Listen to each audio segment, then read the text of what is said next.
Today, I'd like to talk to you about Saint Jane de Chattel. She's very well known and very famous because she worked with Saint Francis de Sales.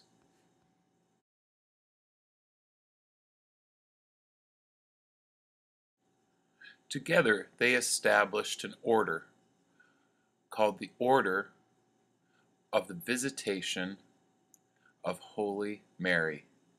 And that order is still around today and is located in places all over the world.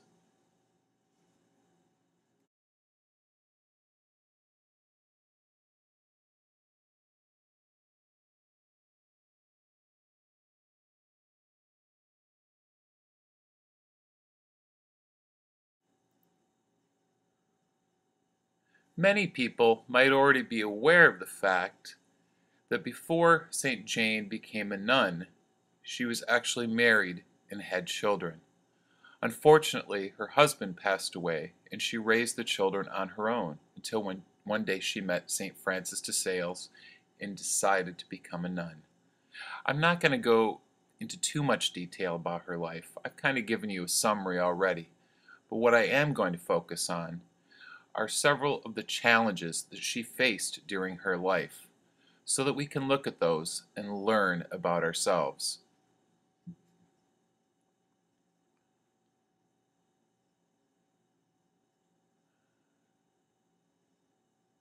As I just mentioned, St. Jane was married. She was married to a man named Christopher. He's very good looking. Both of them were very happily married. And Jane was crazy about her husband, and her husband loved and was devoted to her. One day, Christopher had an affair with another woman who became pregnant. We don't really know what St. Jane's reaction was because it isn't written anywhere, but I can suppose that it must have been very difficult for her. But we do know that she didn't run out on him. She didn't leave him. She didn't have an affair. She didn't persecute him and didn't make his life miserable. What she did do, however, was prayed and prayed that God would give her the strength and wisdom. And after great contemplation, she decided to treat that child from that affair as her own child. And later on, that child moved to live with them. And even after her husband passed, Jane kept that child in her care and made sure the child had a good life.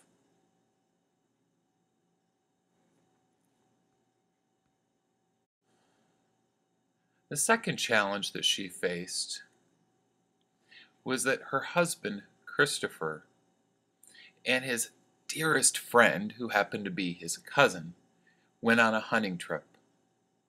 There was a freak accident, and Christopher's cousin shot and hurt him. It was quite a serious injury. He knew he was going to die.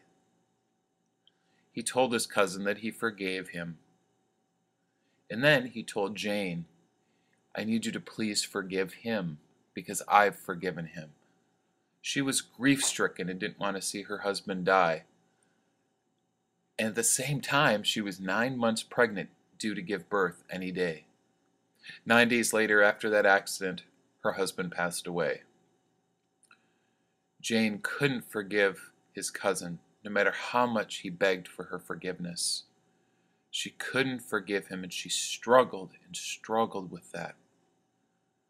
She got depressed, and when she would see her husband's cousin, she would avoid him at all costs.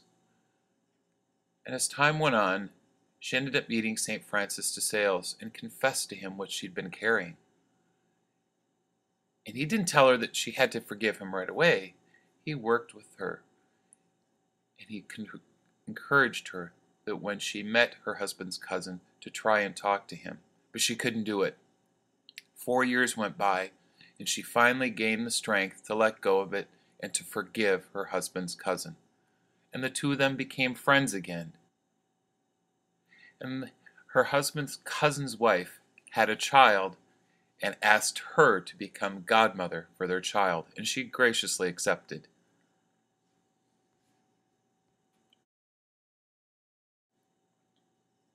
The third challenge that Jane faced in her life that I want to talk about was that soon after her husband died, she had her children and her baby to take care of, and they had to move and live with her husband's father, or her father-in-law. Now, her father-in-law was not the nicest man and was very difficult to live with, and he also lived with his mistress. The mistress, too, was not very happy that Jane and her children were there, and she made their life miserable. She would complain to Jane's father-in-law, and then he would give them a hard time and make Jane's life even more difficult.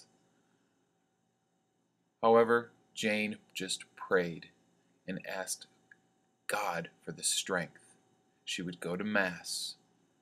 She would be patient and kind to her father-in-law, and also to his mistress. She was never vengeful or spiteful. She remained friendly and helpful. And interestingly enough, as time went on, her father-in-law, who once wanted nothing to do with God and was mean to everyone, started to change, and his faith started to strengthen, and he became a good person. And in the end, he asked Jane for her forgiveness. So why am I telling you about all of these things that Jane went through in her life, all of her crosses she had to bear?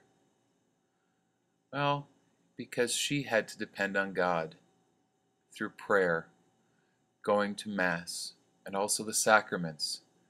And when she met St. Francis, through his leadership and guidance, she made it through all of that.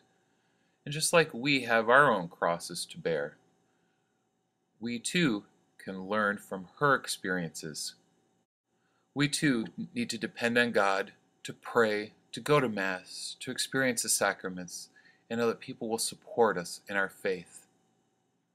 Thank you, and God bless you.